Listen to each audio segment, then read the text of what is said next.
بسم اللہ الرحمن الرحیم۔ السلام علیکم ورحمۃ اللہ وبرکاتہ۔ دوستوں، میرے ناول میرے ہم سفر میرے ہم نشی کی ایپیسوڈ نمبر 15 میں آپ دوستوں کو خوش آمدید۔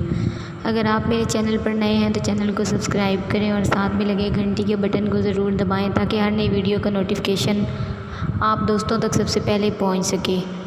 ویڈیو اچھی لگے تو اسے لائک بھی لازمی کیا کریں۔ تو چلیے دوستوں، بڑھتے ہیں اپنی نیکسٹ ایپیسوڈ کی طرف۔ میرے بیٹے کو چھوڑو، پرے ہٹو مردودو، وہ چلا چلا کر ان لڑکوں کو ہٹانے کی صحیح کر رہی تھی۔ صوفے پہ بیٹھی محمل مسکراتے ہوئے چپس کا پیکٹ کھول رہی تھی۔ یہ مرتے دم تک مجھے ساتھ نہیں لائیں گی۔ ساری صورتحال سے لطف اندوز ہوتی وہ چپس نکال کر کترنے لگی۔ اس نے دروازہ ہولے سے بجایا۔ مدھم دستک نے خاموشی میں ارتعاش پیدا کیا۔ آ جاؤ محمل اندر، فرشتے کی تھکن زدہ مسکراتی آواز آئی۔ اس نے حیرت سے دروازہ کھولا۔ السلام علیکم، اور آپ کو کیسے پتہ یہ میں ہوں؟ میں تمہاری چاپ پہچانتی ہوں۔ وہ بیڈ پر بیٹھی تھی، گھٹنوں پہ لحاف تھا، ہاتھ میں کوئی کتاب تھی، بھورے سیدھے بال شانوں پہ تھے اور چہرے پہ ذرا سی تھکان تھی۔ محمل اندر داخل ہوئی تو فرشتے نے کتاب سائڈ ٹیبل پہ رکھ دی اور ذرا سا کھسک کر جگہ بنائی۔ آؤ بیٹھو، nice room, first time I ہوں آپ کے ہاسٹل۔ محمل ستائشی نظریں اطراف میں ڈالتی بیڈ کی بائنتی کے قریب بیٹھی۔ وہ اسکول یونیفارم میں ملبوس تھی جبکہ فرشتے بالکل مختلف گھر والے حلیے میں تھی۔ پھر کیسا لگا ہاسٹل؟ بہت اچھا۔ اور آپ آج اسکول کیوں نہیں آئی؟ یوں ہی طبیعت ذرا مزل سی تھی۔ وہ تکان سے مسکرائی۔ اس کا چہرہ محمل کو بہت زرد سا لگا تھا، شاید وہ بیمار تھی۔ اپنا خیال رکھا کریں۔ پھر قدرے توقف سے گویا ہوئی۔ آپ ہمارے ساتھ ہمارے گھر میں جا کر کیوں نہیں رہتی؟ وہ آپ کا بھی گھر ہے، آپ کا حق ہے اس پہ، آپ کو اپنے اس گھر میں سے حصہ مانگنا چاہیے۔ تو ان پر زور دینا، کوئی اور بات کرو محمل۔ وہ ٹھنڈی سانس لے کر رہ گئی۔ مجھے علم ہی نہیں تھا کہ میری ایک بہن بھی ہے، اور ساری عمر میں بہن کے لیے ترستی رہی۔ ہم لوگوں کے ساتھ کے لیے نہیں ترستے محمل، ہم لوگوں کے ساتھ کی چاہ کے لیے ترستے ہیں اور اسی چاہ سے محبت کرتے ہیں۔ وہ لوگ مل جاتے ہیں تو یوں لگتا ہے کہ وہ تو کچھ نہ تھے، سب کچھ تو وہ چاہ تھی جس کی ہم نے صدیوں پرستش کی تھی۔ آپ بیمار ہو کر کافی فلسفی ہو گئی ہیں، سو پلیز اچھا سنیں، ایک بات بتاؤں؟ وہ پرجوش سی بتانے لگی۔ کل تائی اماں مجھے وسیم کے ساتھ شاپنگ پہ لے گئی اور میں نے اسے شاپ میں لوگوں سے پٹوایا۔ بری بات، قرآن کی طالبہ ایسی ہوتی ہیں کیا؟ ارے اس نے میرے ساتھ بدتمیزی کی تھی اور اسے سبق سکھانے کے لیے یہ ضروری تھا، you know self defence. Humayun کیسا ہے؟ ایک دم اس نے پوچھا اور خود بھی حیران رہ گئی۔ اب بہتر ہے؟ اوہ شکر الحمدللہ۔ وہ واقعتاً خوش ہوئی تھی، چہرہ جیسے کھل اٹھا تھا۔ فرشتے بغور اس کے تاثرات جانچ رہی تھی۔ تم اسے پسند کرتی ہو رائٹ؟ اس کی نگاہیں بے اختیار جھک گئیں، رخسار گلابی پڑ گئے۔ اسے توقع نہ تھی کہ فرشتے اتنے آرام سے ایسے پوچھ لے گی۔ بتاؤ نا فرشتے۔ ایک ٹیک چھوڑ کر سیدھی ہوئی اور غور سے اس کا چہرہ دیکھا۔ پتہ نہیں، مجھے سچ بولنے والی محمل پسند ہے۔ ہاں شاید، اس نے اعتراف کرتے ہوئے پل بھر کو نگاہیں اٹھائیں۔ فرشتے ہنوز سنجیدہ تھی۔ اور ہمایوں اس کے لب مسکرائے۔ وہ کہتا ہے وہ بیچ راہ میں چھوڑنے والوں میں سے نہیں ہے۔ وہ سر جھکائے مسکراتی ہوئی بیڈ شیٹ پہ انگلی پھیر رہی تھی۔ دوسری طرف دیر تک خاموشی چھائی رہی۔ اس نے چونک کر سر اٹھایا۔ فرشتے بالکل خاموش تھی۔ اس کے دل کو یوں ہی شک سا ہوا، کہیں فرشتے تو ہمایوں سے، آخر وہ دونوں ساتھ پلے بڑے ہیں۔ اس کا دل زور سے دھڑکا۔ کیا سوچ رہی ہے؟ یہی کہ جب میں ہمایوں کے لیے تمہارا رشتہ لینے جاؤں گی تو کریم چچا مجھے شوٹ تو نہیں کر دیں گے؟ آخر میں ہمایوں کی بہن جو ہوں۔ اور محمل کھلکھلا کر ہنس دی۔ سارے وہم شک و شبے ہوا ہو گئے۔ فرشتے بھلا ایسی فیلنگز کیسے رکھ سکتی تھی؟ وہ عام لڑکیوں سے بہت مختلف تھی۔ اچھا یہ دیکھو، اس نے کتاب میں سے ایک لفافہ نکالا۔ ایک لنچ انویٹیشن ہے، مجھے انوائٹ کیا ہے نسیم آنٹی نے۔ وہ اماں کی ایک پرانی فرینڈ ہے، انہی کے کلب میں۔ وہی سنڈے کو تم چلو گی گھر؟ ادھر کیا ہوگا یہ تو مجھے نہیں پتا، صرف لنچ ہے۔ آنٹی نے کہا اگر میں آ جاؤں تو اچھا ہے، اماں کی کچھ پرانی فرینڈ سے بھی مل لوں گی۔ تم چلو گی شیور؟ وہ پورے دل سے مسکرائی اور پھر کچھ دیر بیٹھ کر واپس چلی آئی۔ اتوار کی دوپہر مقررہ وقت پہ مدرسے کے برآمدے میں کھڑی تھی، سیاہ عبایا میں ملبوس، سیاہ حجاب چہرے کے گرد لپیٹے۔ وہ کھڑی بار بار کلائی پہ بندھی گھڑی دیکھتی تھی۔ عبایا وہ اب کبھی کبھی باہر پہنتی تھی، یہاں نقاب نہیں کرتی تھی، صرف حجاب لے لیا کرتی تھی۔ دفعتاً سیڑھیوں پہ آہٹ ہوئی۔ محمل نے سر اٹھایا۔ فرشتے تیزی سے زینے اتر رہی تھی، ایک ہاتھ سے چابی پکڑے دوسرے سے وہ پرس میں کچھ کنگال رہی تھی۔ السلام علیکم، تم پہنچ گئی؟ چلو اجلت میں کہتے ہوئے اس نے پرس بند کیا اور برآمدے کی سیڑھیاں اتر گئی۔ محمل اس کے پیچھے ہو لی۔ ہمایوں گھر میں ہی ہوگا، مل نہ لے۔ وہ گیٹ کے باہر رک کر بولی تو محمل مسکرا دی۔ شہور وہ لاؤنج میں ہی تھا، صوفے پہ بیٹھے، پاؤں میز پہ رکھے، چند فائلز کا سرسری سا مطالعہ کر رہا تھا۔ انہیں آتے دیکھا تو فائلز رکھ کر اٹھ کھڑا ہوا۔ خوش آمدید۔ فرشتے کے پیچھے محمل کو آتا دیکھ کر وہ مسکرا دیا تھا۔ اس کا چہرہ پہلے سے قدرے کمزور لگ رہا تھا، مگر ہسپتال میں پڑے ہمایوں سے وہ خاصا بہتر تھا۔ میں ہمایوں کو اتنے سالوں میں بھی السلام علیکم کہنا نہیں سکھا سکی محمل، اور کبھی تو مجھے لگتا ہے میں اسے کچھ بھی نہ سکھا سکوں گی۔ اچھا بھائی السلام علیکم۔ وہ ہنس دیا تھا۔ بیٹھو۔ وہ اس کے سامنے والے صوفے پر بیٹھ گئی، مگر فرشتے کھڑی رہی۔ نہیں ہمایوں، ہمارے پاس بیٹھنے کا وقت نہیں ہے، مگر تمہاری بہن تو بیٹھ گئی ہے۔ فرشتے نے مڑ کر محمل کو دیکھا جو آرام سے صوفے پر بیٹھی تھی۔ بہن اٹھو، ہم بیٹھنے نہیں آئے۔ محمل ایک دم گڑبڑا کر کھڑی ہو گئی۔ فرشتے ہمایوں کی طرف پلٹی۔ ہم بس تمہارا حال پوچھنے آئے تھے، تم اب ٹھیک ہو؟ میں ٹھیک ہوں، مگر بیٹھو تو صحیح۔ نہیں، ہمیں لنچ پہ جانا ہے، نسیم آنٹی کی طرف۔ اماں کی کچھ فرینڈ سے بھی مل لیں گے۔ اور محمل، اس نے سوالیہ ابرو اٹھائی۔ محمل، ظاہر ہے میری بہن ہے تو میرے ساتھ ہی جائے گی۔ وہ بے اختیار مسکرا دیا۔ عبایا میں ملبوس وہ دونوں دراز قد لڑکیاں اس کے سامنے کھڑی تھیں، سیاہ حجاب چہرے کے گرد لپیٹے، دونوں کی ایک جیسی سنہری آنکھیں تھیں۔ یہ فیصلہ کرنا مشکل تھا کہ ان میں سے کون زیادہ خوبصورت ہے۔ ہاں، فرشتے دو انچ زیادہ لمبی ضرور تھی۔ اس کے چہرے پر ذرا سنجیدگی تھی، جبکہ محمل کے چہرے پہ کم عمری کی معصومیت برقرار تھی۔ اور یہ وہ محمل تو نہ تھی جس سے وہ پہلی بار اس لاؤنج میں ملا تھا۔ سیاہ مکیش کی ساڑی، چھوٹی آستینوں سے چلکتے گداز بازو، اور اونچے جوڑے سے نکلتی گھنگریالی لٹوں والی۔ اسے اس کا ایک ایک نقش یاد تھا۔ وہ کوئی اور محمل تھی، اور یہ عبایا اور حجاب والی کوئی اور تھی۔ ایسے کیا دیکھ رہے ہو؟ یہی کہ تم نے محمل کو اپنے رنگ میں رنگ لیا ہے۔ یہ میرا رنگ نہیں ہے، یہ صبغت اللہ ہے، اور اللہ کے رنگ سے بہتر کون سا رنگ ہو سکتا ہے؟ چلو محمل۔ اوکے ہمایوں، اپنا خیال رکھنا، السلام علیکم۔ وہ محمل کا بازو تھامے مڑی ہی تھی کہ وہ پکار اٹھا، سنو فرشتے۔ ہاں، وہ دونوں ساتھ ہی پلٹی۔ تم بولتی بہت ہو، اور تم نے محمل کو ایک لفظ بھی نہیں بولنے دیا۔ تمہیں معلوم ہے، مجھے معلوم ہے، اور تم نے ساری عمر تو اسی کو سننا ہے۔ یہ کم ہے کہ میں نے تمہیں اس سے ملوا دیا ہے، مگر نہیں، بے شک انسان بہت ناشکرا ہے۔ چلو محمل۔ وہ محمل کو بازو سے تھامے اسی عجلت میں واپس لے گئی، اور وہ حیرتوں میں گرا کھڑا رہ گیا۔ پھر سر جھٹک کر مسکرا دیا تھا۔ یہ فرشتے کو کس نے بتایا؟ اس گول میز کے گرد دونوں اپنی نشستوں پر بیٹھی تھیں، باقی کرسیوں پر آنٹی ٹائپ کچھ خواتین جلوہ افروز تھیں۔ محمل بار بار کلائی پر بندھی گھڑی کو دیکھتی۔ وہ واقعی بہت بور ہو رہی تھی۔ فرشتے ہی تھی جو اپنے ساتھ بیٹھی نسیم آنٹی سے کوئی نہ کوئی بات کر لیتی تھی، ورنہ وہ تو مسلسل جمائیاں روکتی بیزاری سے ادھر ادھر دیکھ رہی تھی۔ اس ملک میں عورتوں کو وہ حقوق حاصل نہیں جو مردوں کو ہیں۔ وہ نہ چاہتے ہوئے بھی مسز رضی کی طرف متوجہ ہو گئی، جو ناک چڑھائے اپنا انگوٹھیوں سے مزین ہاتھ ہلا کر کہہ رہی تھی، اور یہ اس صدی کی سب سے بے وقوفانہ بات ہے، اگر کوئی کہے کہ مرد عورت سے برتر ہے، میں تو نہیں مانتی ایسی باتوں کو۔ بالکل۔ وہ سب غرور و تفاخر میں ڈوبی عورتیں ایک دوسرے کی ہاں میں ہاں ملا رہی تھیں۔ محمل کا پرس میز پہ رکھا تھا، اس نے اس کو اٹھا کر گود میں رکھا، پھر اندر سے اپنا سفید کور والا قرآن نکالا جو ہمیشہ ساتھ رکھتی تھی۔ یہ سب جہالت کی باتیں ہیں مسز رضی۔ جب تک اس ملک میں تعلیم عام نہیں ہوگی، لوگ عورتوں اور مردوں کے برابر حقوق تسلیم نہ کر سکیں گے، اور نہیں تو کیا اس قدامت پرستی کی وجہ سے ہم آج یہاں ہیں اور دنیا چاند پر پہنچ گئی ہے۔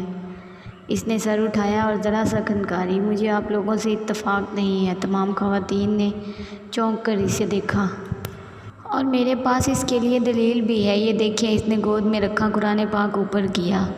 ادھر سورہ نساء میں نہیں، پلیز، اف نہیں، not again, O who, please don't open it. ملی جلی ناگوار مضطرب سی آوازوں پہ رک کر نہ سمجھی کے عالم میں انہیں دیکھنے لگی۔ جی خدا کے لیے اس کو مت کھولیں، وہ کہہ رہی تھی، اور وہ ہک ٹک بیٹھی رہ گئی۔ یہ مسلمان عورتیں تھیں، یہ واقعی مسلمان عورتیں تھیں۔ ان کو آسمانی کتاب پہ ایمان نہ تھا، یہ قرآن کو سننا نہیں چاہتی تھی جس نے ان کو ان کا مال اور حسن دیا تھا، جو چاہتا تو ان کی سانسیں روک دیتا، ان کے دل بند کر دیتا، مگر اس نے ان کو ہر نعمت دے رکھی تھی، پھر بھی وہ اس کی بات نہیں سننا چاہتی تھی۔ یہ تو قرآن کی بات ہے، اللہ کا کلام ہے، آپ سنیں تو صحیح۔ یہ تو اس نے کہنا چاہا، پلیز آپ ہماری ڈسکشن میں مخل نہ ہوں۔ اور وہ خاموش ہو گئی۔ اتنی ہٹ دھرمی شاید وہ بد نصیب عورتیں تھیں جن کو اللہ اپنی بات سنوانا نہیں چاہتا تھا، اور ہر وہ شخص جو روز قرآن نہیں پڑھتا وہ بد نصیب ہوتا ہے، اللہ اس سے بات کرنا بھی پسند نہیں کرتا۔ پھر وہ ادھر نہیں بیٹھی، تیزی سے اٹھی، قرآن بیگ میں رکھا اور فرشتے سے میں گھر جا رہی ہوں کہہ کر بغیر کچھ سنے وہاں سے چلی آئی۔ اس کا دل جیسے درد سے پھٹا جا رہا تھا، آنسو ابلنے کو بےتاب تھے۔ سمجھ میں نہیں آ رہا تھا وہ کیسے اس غم کو قابو کرے، کیسے مسلمان ہو کر وہ یہ سب کہہ سکتی تھی۔ اسے ابھی تک یقین نہیں آ رہا تھا۔ دل بہت بھر آیا تو آنسو بہہ پڑے۔ وہ چہرہ پھیرے کھڑکی سے باہر دیکھنے لگی۔ سڑک کے ایک جانب درخت پیچھے کو بھاگ رہے تھے۔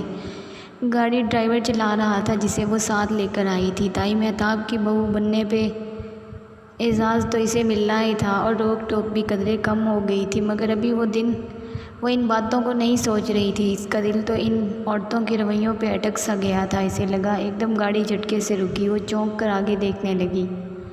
کیا ہوا بی بی؟ گاڑی گرم ہو گئی ہے شاید، ریڈیٹر میں پانی کم ہے، میں دیکھنا بھول گیا تھا، ڈرائیور پریشانی سے کہتا باہر نکلا۔ وہ گہری سانس لے کر رہ گئی۔ سڑک سنسان تھی، گو وقفے وقفے سے گاڑیاں گزرتی دکھائی دیتی، مگر ارد گرد آبادی کم تھی۔ وہ کوئی انڈسٹریل ایریا تھا، بہت دور اونچی عمارتیں دکھائی دیتی تھیں۔ ڈرائیور بونٹ کھول کر چیک کرنے لگ گیا تو وہ سر سیٹ سے ٹکائے آنکھیں موندے انتظار کرنے لگی۔ بی بی تھوڑی دیر بعد اس کی کھڑکی کا شیشہ بجا۔ اس نے چونک کے آنکھیں کھولیں، باہر ڈرائیور کھڑا تھا۔ کیا ہوا؟ اس نے شیشہ نیچے کیا۔ انجن گرم ہو گیا ہے، میں کہیں سے پانی لے کر آتا ہوں، آپ اندر سے سارے دروازے لاک کر لیں، مجھے شاید تھوڑی دیر لگ جائے۔ ٹھیک ہے جاؤ۔ اس نے شیشہ چڑھایا، سارے لاک بند کیے اور چہرے پہ حجاب کا ایک پلو گرا کے آنکھیں پھر سے بند کر لیں۔ ادھیڑ عمر ڈرائیور 6-7 برسوں سے ان کے ہاں ملازمت کر رہا تھا اور خاصا شریف النفس انسان تھا، سو وہ مطمئن تھی۔ وہ گرمیوں کی دوپہر تھی، تھوڑی ہی دیر میں گاڑی حبس زدہ ہو گئی۔ گھٹن اور حبس اتنا شدید تھا کہ اس نے شیشہ کھول دیا۔ ذرا سی ہوا اندر آئی، مگر گاڑی کے ساکن ہونے کی وجہ سے ماحول پہلے سے زیادہ گرم ہو گیا۔ وہ تھوڑی ہی دیر میں پسینہ پسینہ ہو گئی۔ بے اختیار سیٹ پر تہہ کر کے رکھا دوپٹہ اٹھایا اور اس سے ہوا جلنے لگی۔ گرمی اتنی شدید تھی کہ اسے لگا وہ بھٹی میں جل رہی ہے۔ کافی دیر گزر گئی مگر ڈرائیور کا کوئی نام و نشان نہ تھا۔ بے اختیار وہ سورۃ طلاق کی تیسری آیت آخر سے پڑھنے لگی۔ جو اللہ سے ڈرتا ہے اللہ اس کے لیے راستہ بنا ہی دیتا ہے۔ 1.5 گھنٹے سے اوپر ہونے کو آیا تھا۔ وہ گرمی سے نڈال، پسینے میں شرابور کتنی ہی دیر سے دعائیں کر رہی تھی، مگر جانے کیوں آج کوئی راستہ نہیں کھل رہا تھا۔ پھر جب سورج سر پر پہنچ گیا اور باہر سے آتی دھوپ پر گرمی میں اضافہ ہوتا چلا گیا تو اس نے گھبرا کر شیشے بند کر دیے اور پھر سے وہی ہوا گھٹن زدہ اور حبس زدہ بند گاڑی جیسے ڈبہ ہو یا قبر یا سمندر میں تیرتی کسی مچھلی کا پیٹ۔ مچھلی کا پیٹ، اس نے حیرت سے دہرایا۔ یہ میرے دل میں کیسے خیال آیا کہ یہ مچھلی کا پیٹ ہے؟ اور وہ الجھی اور پھر سے اسے وہ کلب کی عورتیں یاد آئیں اور ان کا وہ گھمنڈی رویہ۔ اس کے خیال کی روح بھٹکنے لگی۔ پتہ نہیں وہ کیوں اس رب کی بات سننا نہیں چاہتی تھی جس کے ہاتھ میں ان کی سانسیں ہیں۔ اگر وہ چاہے تو ان منکرین کی سانسیں روک دے، مگر وہ ایسا نہیں کرتا، کیوں؟ اس نے خود سے سوال کیا۔ اس کی آواز بند شیشوں سے ٹکرا کر پلٹ آئی۔ باہر فضا صاف دکھائی دے رہی تھی، دور سے جھلکتی اونچی عمارتیں، ان کے اوپر آسمان جہاں سے پرندے اڑتے ہوئے دکھائی دے رہے تھے۔ یہ عمارتیں، یہ آسمان، زمین، یہ اڑتے پرندے، یہ زمین کو رونتے ہوئے چلتے متکبر لوگ، وہ سب زندہ تھے۔ ان کی سانسیں اپنے انکار کے باوجود نہیں رکتی تھیں۔ کیوں؟ کیونکہ ان کی سانسیں ان کو ملی مہلت کی علامت ہے۔ محمل بی بی، کسی کے گناہ کتنے ہی شدید ہوں، اگر سانس باقی ہے تو امید ہے شاید کہ وہ لوٹ آئیں۔ وہ رب تو ان نافرمانوں سے مایوس نہیں ہوا، پھر تم کیوں ہوئی؟ کوئی اس کے اندر بولا تھا۔ وہ جیسے سناٹے میں آ گئی۔ کتنی جلدی وہ نہ ماننے والوں سے مایوس ہو گئی، ان پہ کڑنے لگی۔ پھر کیوں؟ وہ کسی کی ہٹ دھرمی دیکھ کر یہ فرض کر بیٹھی تھی کہ وہ کبھی بدل نہیں سکتی۔ کیوں اس نے مایوس ہو کر بستی چھوڑ دی؟ اس کی آنکھوں سے آنسو ابل پڑے۔ بے اختیار اس نے دعا کے لیے ہاتھ اٹھائے۔ نہیں کوئی اللہ تیرے سوا، پاک ہے تو، بے شک میں ہی ظالموں میں سے ہوں۔ ندامت کے آنسو اس کے گالوں پہ لڑک رہے تھے۔ اسے بستی نہیں چھوڑنی چاہیے تھی۔ اگر کچھ لوگ قرآن نہیں سننا چاہتے تو کوئی تو ہوگا جو سننا چاہے گا۔ خود وہ کیا تھی قرآن کو اس روز چھت پر کھلتے ہی بدکنے والی آج کدھر تھی؟ صرف اس سیاہ فام لڑکی کی ذرا سی کوشش، ذرا سے تجسس کو بھڑکانے والے عمل سے وہ کسی نہ کسی طرح آج ادھر پہنچ گئی تھی کہ اللہ اس سے بات کرتا تھا۔ پھر اپنی پارسائی پہ غرور اور دوسرے کی تحقیر کیسی؟ اس کے آنسو بھی بہہ رہے تھے کہ ڈرائیور سامنے آتا دکھائی دیا۔ اس کے دونوں ہاتھوں میں پانی کی بوتلیں تھیں، اور جو اللہ سے ڈرتا ہے اللہ اس کے لیے راستہ نکال ہی دیتا ہے۔ بے اختیار اس کے لبوں سے نکلا تھا۔ اسے لگا اس کی توبہ شاید قبول ہو گئی تھی۔ کبھی کبھی اسے لگتا تھا ایمان اور تقویٰ بھی سانپ سیڑھی کے کھیل کی طرح ہوتا ہے، ایک صحیح قدم کسی معراج پہ پہنچا دیتا ہے تو دوسرا غلط قدم گہری کھائی میں۔ اس نے بے ساختہ سوچا تھا۔ گاڑی گھر کے سامنے رکی اور ڈرائیور نے ہارن بجایا۔ چوکیدار گیٹ کھول ہی رہا تھا جب اس کی نظر ساتھ والے بنگلے پر پڑی۔ تم جاؤ میں آتی ہوں۔ وہ سبک رفتاری سے باہر نکلی۔ بریگیڈیئر صاحب کا چوکیدار وہی گیٹ پہ کھڑا تھا۔ اس نے فوراً بیگ کھنگالا۔ سنو، یہ اپنے صاحب کو دے دینا، اور چند پمفلٹس نکال کے اس کی طرف بڑھائے۔ ان سے کہنا یہ امانت ہیں، چاہیں تو پڑھ لیں، کوئی دباؤ نہیں، مگر میں واپس ضرور لینے آؤں گی۔ پکڑ لو نا۔ متذبذب کھڑے چوکیدار کو پمفلٹس زبردستی تھمائے اور واپس گھر کی جانب ہوئی۔ کوئی تو ہوگا جو اسے سننا چاہے گا، آج نہیں، کل نہیں، مگر کبھی تو وہ ان پمفلٹس کو کھولیں گے۔ کاریڈور میں لگا سافٹ بورڈ آج کچھ زیادہ ہی چمک رہا تھا، یا شاید وہ اس کیلی گرافی کے کناروں پہ لگی افشاں کی چمک تھی۔ وہ سافٹ بورڈ کے وسط میں آویزاں تھی۔ وہ آہستہ آہستہ چلتی ہوئی دیوار کے قریب آئی۔ کیلی گرافی بہت خوبصورت تھی۔ اس پر حضرت محمد صلی اللہ علیہ وآلہ وسلم کے اپنے بیٹے ابراہیم رضی اللہ تعالیٰ عنہ کی وفات کے موقع پر کہے گئے الفاظ رقم تھے۔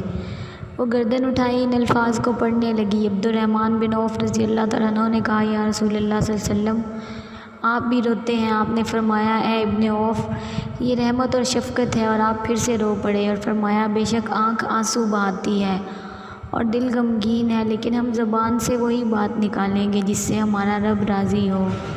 اے ابراہیم، بے شک ہم تیری جدائی پہ بہت غم زدہ ہیں۔ وہ محسور سی اسی طرح گردن اونچی اٹھائے بار بار الفاظ پڑھتی گئی۔ کچھ تھا ان میں جو اسے بار بار کھینچتا۔ وہ وہاں سے جا نہ پا رہی تھی، جانے کے لیے الفاظ اٹھاتی، مگر وہ الفاظ اسے روک دیتے اور واقعی پھر سے رک جاتی۔ جب تفسیر کی کلاس کا وقت ہونے لگا، وہ مشکل خود کو وہاں سے کھینچ لائی۔ قرآن کھولتے ہوئے نظر درمیان کے کسی صفحے پر پڑی۔ ہر نفس موت کا ذائقہ چکھنے والا ہے۔ وہ صفحے پیچھے پلٹنے لگی، انگلی سے صفحے پلٹتے ہوئے ایک جگہ اور یوں ہی نظر پھسلی۔ آج تم ایک موت نہ مانگو، بلکہ آج تم کئی موتیں مانگو۔ وہ سر جھٹک کر اپنے سبق پہ آئی۔ آج کی پہلی آیت ہی یہی تھی، اے لوگو جو ایمان لائے ہو، جو تم میں سے کسی ایک پر موت حاضر ہو جائے۔ اوہ مجھے کیا ہو گیا ہے؟ وہ بے بسی سے مسکرا کر رہ گئی۔ آج تو ساری موت کی آیتیں پڑھ رہی ہوں، کہیں میں مرنے تو نہیں والی؟ اف میمل، فضول مت سوچو اور سبق پہ توجہ دو۔ وہ سر جھٹک کر نوٹس لینے لگی۔ موت کی وصیت کے متعلق آیات پڑھی جا رہی تھی۔ اسے یاد آیا، ابھی اس نے ایک حدیث بھی کچھ ایسی ہی پڑھی تھی۔ اچانک لکھتے لکھتے اس کا قلم پھسل گیا۔ وہ رک گئی اور پھر آہستہ سے سر اٹھایا۔ کیا کوئی مرنے والا ہے؟ اس کا دل زور سے دھڑکا تھا۔